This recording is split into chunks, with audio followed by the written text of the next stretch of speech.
प्रतिपक्ष नेता तेजस्वी यादव पहुंचे जहानाबाद। ऐसा क्या कुछ कहा सर्किट हाउस में कि बवाल मच गया।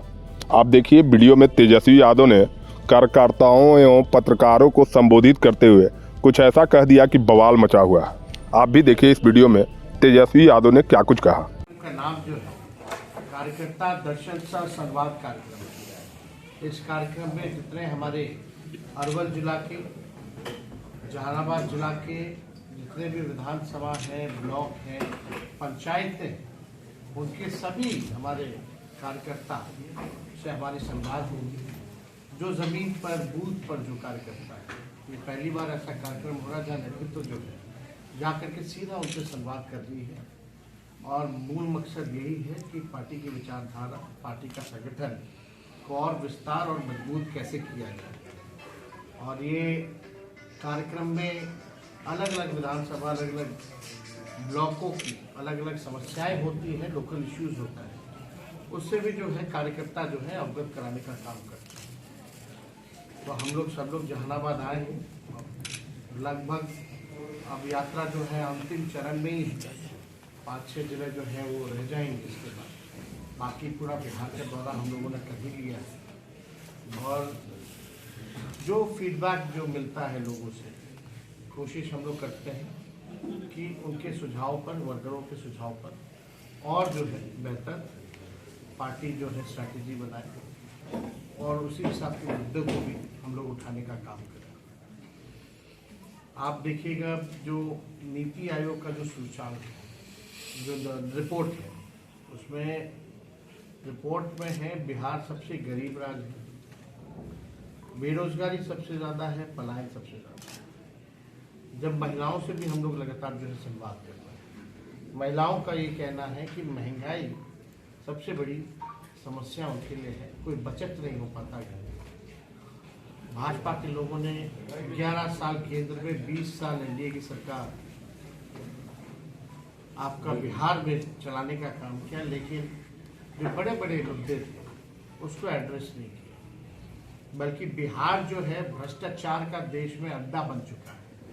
आप कह सकते हैं गंगोत्री, यमुनोत्री, गंडक, सब कुछ जो है भ्रष्टाचार का यहीं से बहने का काम करता है।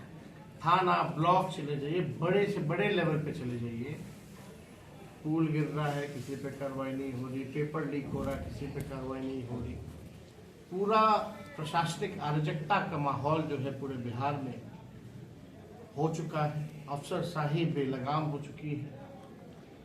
पूरी तरीके से अफसरशाही जो है हावी हो रखा है। बिहार में केवल चंद लोग ही जो है मिलकर सरकार चला रहे हैं। नीतीश कुमार जी मुख्यमंत्री हैं, यात्रा में जाते हैं, 2 अरब 25 करोड़ 78 लाख रुपए खर्च करते हैं और किसी से संवाद नहीं करते।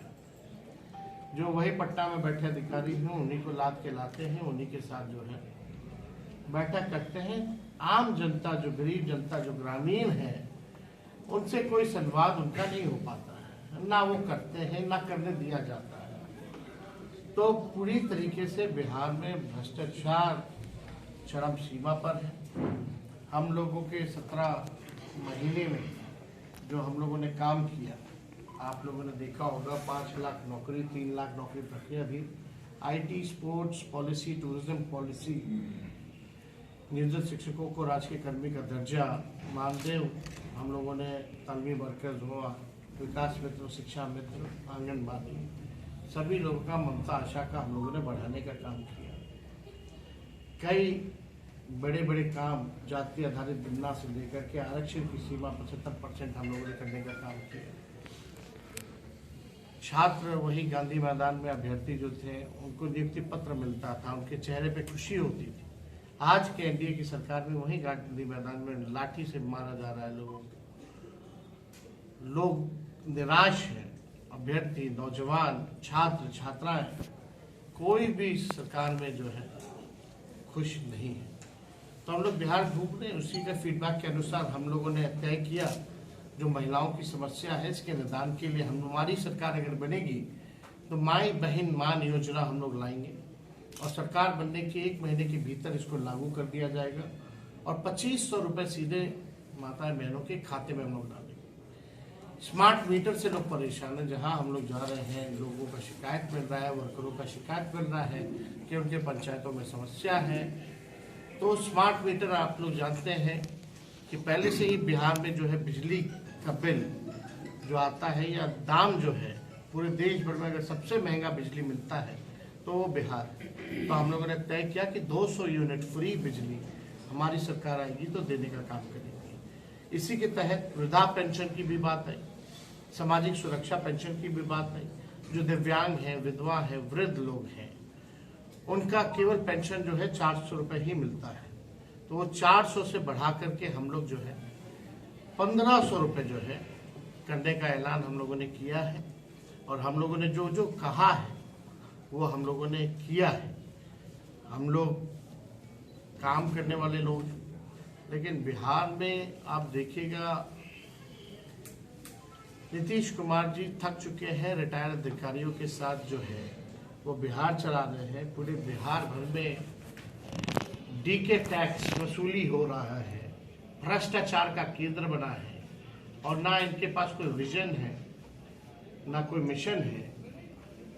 इन लोगों को बिहार कैसे आगे अव्वल राज्यों में ले जाएंगे, कोई भी इनकी कार्य योजना नहीं दिखती है, रोड मैप नहीं दिखता है। हम लोगों के पास विजन भी है, हम लोगों के पास रोड मैप भी है, पूरा ब्लूप्रिंट है कि किस प्रकार से बिहार को हम लोग अव्वल राज्यों में ले जाने का काम करेंगे। बिहार की जो मुख्य समस्याएं हैं उसको कैसे दूर करेंगे। एक बार हम लोग पूरा बिहार घूम लेंगे, यात्रा हो जाएगी। इसके बाद ब्लूप्रिंट जो है बिहार वासियों के सामने हम लोग रखने का काम करेंगे। ये सारा काम जो है चलता रहेगा। और आप देखिए जिस प्रकार से केंद्र में बिहार के मंत्री हैं, यहाँ 2-2 डिप्टी सीएम हैं, 11 साल केंद्र में 20 साल बिहार में। लोगों की मांग रहती है, चुनाव में वो लोग वादा करते हैं बिहार को विशेष राज्य का दर्जा देंगे। चुनाव आते ही लोग भूल जाते हैं। केवल जुमला चुनाव में, केवल झूठ, और बीजेपी का कोई काम नहीं रह गया है। बिहार के साथ केंद्र सरकार, अब तो नीतीश जी केंद्र सरकार में शामिल है, अब कौन देगा बिहार को विशेष राज्य का दर्जा। हम लोगों की पुरानी मांग रही है, नीतीश कुमार जी भी इस मांग को दोहराते रहे हैं। अब पद यात्रा निकालेंगे कि नहीं निकालेंगे बिहार के विशेष राज्य के दर्जा को लेकर के, अब उनको बताना चाहिए। लेकिन मुख्यमंत्री कहीं भी जाते हैं खामोशी रहती है, कोई सवाल का जवाब ना पत्रकारों का देते हैं, ना नेता विरोधी दल का देते हैं, ना किसी का देते हैं। तो आज हम लोग जो है जहानाबाद, अरवल के लोगों से, कार्यकर्ताओं से मुलाकात होगी, संवाद होगा। और इसके बाद जो है गया हम लोग कल वहाँ की जो 10 विधानसभा की सीटें हैं उन सभी वर्करों से हम लोगों की बात होगी। और कोई पत्रकार भाई का सवाल है, ये मोहन भागवत ने कहा है देश को सच्ची स्वतंत्रता राम मंदिर प्राण प्रतिष्ठा के दिन मिलती है। मोहन भागवत जी सरासर जो है, जिन्होंने देश के आज़ादी को लेकर के शहादत की, कुर्बानी दी, उनका ये इंसल्ट कर रहे हैं, उनका ये अपमान कर रहे हैं। ये गांधी जी का अपमान कर रहे हैं, ये शहीद भगत सिंह का अपमान कर रहे हैं, ये बाबा कुंवर सिंह का अपमान कर रहे हैं, रानी झांसी बाई का अपमान कर रहे हैं। ये लोग राव तुरार राम जी का जो है अपमान करने का काम कर रहे हैं। जिन लोगों ने शहादत दी, देश के आज़ादी को लेकर के कुर्बानियां दी, और उनके साथ हजारों लाखों लोगों ने जेल में बंद रहे, फांसी पे चढ़े, अंग्रेजों का जुल्म सहे, ये उनकी जो है अपना अपमान करने का काम कर रहा है। आरएसएस और बीजेपी का कोई आज़ादी में कोई योगदान नहीं रहा। ये लोग तो तिरंगा भी नहीं फहराते थे, बाद में बोला गया तब इन लोगों ने तिरंगा फैलाया। अब बाद में क्या कहेंगे ये मोहन भागवत जी कि आरक्षण जब खत्म हो जाएगा तब जो है आज़ादी मिलेगी, यही मोहन भागवत जी कहेंगे। ये लोग आरक्षण विरोधी लोग मतलब ये लोग आरक्षण को खत्म करके फिर बोलेगा कि सही में आज़ादी अब मिली। फिर ये लोग हम मोहन भागवत जी से पूछना चाहते हैं पिछड़ों और दलितों को आज़ादी कब मिलेगी, इसके बारे में जरा बताएं।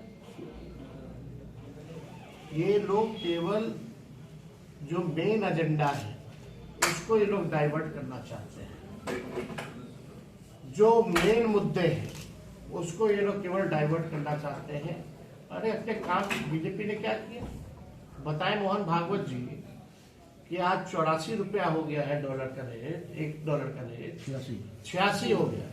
बताइए 86 हो गया। आज देश गुलामी की ओर जा रहा है। आप क्या बोल रहे हैं? कौन लेके जा रहा है देश को गुलामी की ओर? इतना महंगा हो रहा। पहले क्या कीमत थी? तभी लोग रोते थे देश गुलाम हो रहा, देश गुलाम हो रहा। अब इससे ज्यादा 86 रुपए से ज्यादा इनके 86 रुपए तो इनके राज में हुआ। अब कहाँ देश जा रहा है? गुलामी की ओर जा रहा है कि नहीं जा रहा? मोहन भागवत जी ये लोग संविधान को मानने वाले लोग नहीं है।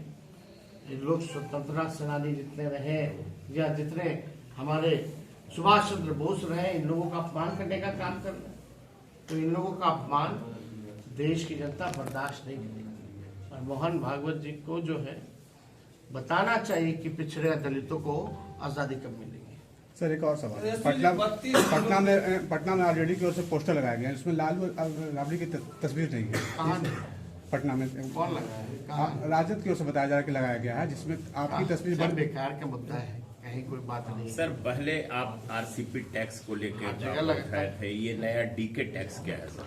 डीके टैक्स जो है ये भ्रष्टाचार का केंद्र बिंदु है। बिहार में भ्रष्टाचार चाहे थाना हो ब्लॉक हो, आखिरी बेनिफिशियरी डीके है। डीके बोस ही जो है सुपर सीएम है। सरगना कौन है सर इनके डीके के?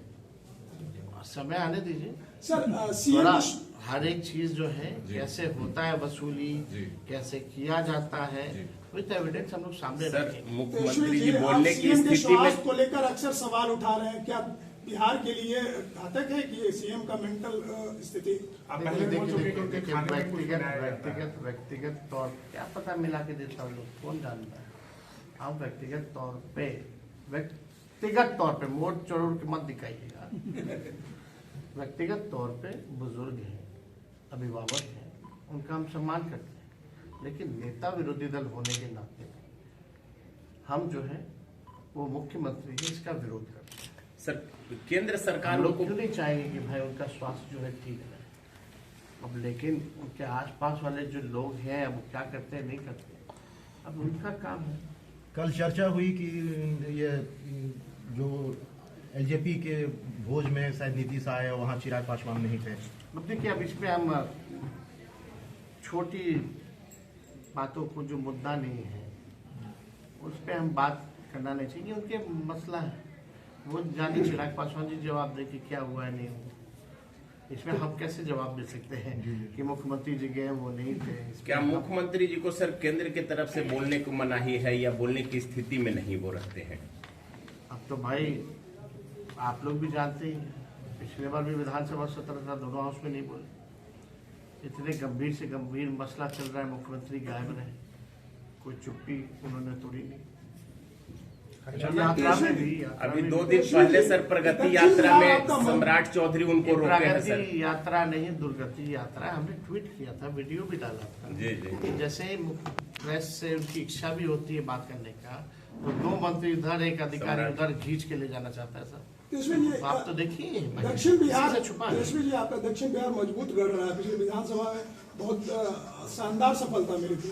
क्या इस बार आप उस सफलता को दोहराएंगे? और नहीं, इस बार पूरे बिहार में हम लोग जो है सफल होंगे और महागठबंधन आरजेडी की सरकार बनेगी। हरियाणा के बीजेपी अध्यक्ष पर दुष्कर्म का आरोप लगा है, उन्हीं के राज्य शासित। अब जांच का इशू है ना, फिर तो लोग हैं, अगर दुष्कर्म का है मामला कोई भी है तो इस पर जांच होनी चाहिए। चाचा को हटा के सर इस बार भतीजा सीएम बनेंगे? चुनाव होने दीजिए, जनता मालिक है, उनको तय करने दीजिए। जनता का जो निर्णय होगा सिराग पे होगा। बेहतर शिक्षा सही मंजिल Ramakrishna Paramhansa Vidyalaya affiliated to CBSE New Delhi 10+2 तक मान्यता प्राप्त। बच्चों के स्वर्णिम भविष्य के लिए डायरेक्टर चंद्रभूषण शर्मा उर्फ भोला बाबू के निर्देशन में बच्चों की जिंदगी को सही राह दिखाता रामकृष्ण परमहंस विद्यालय, यानी बच्चों का ब्राइट फ्यूचर।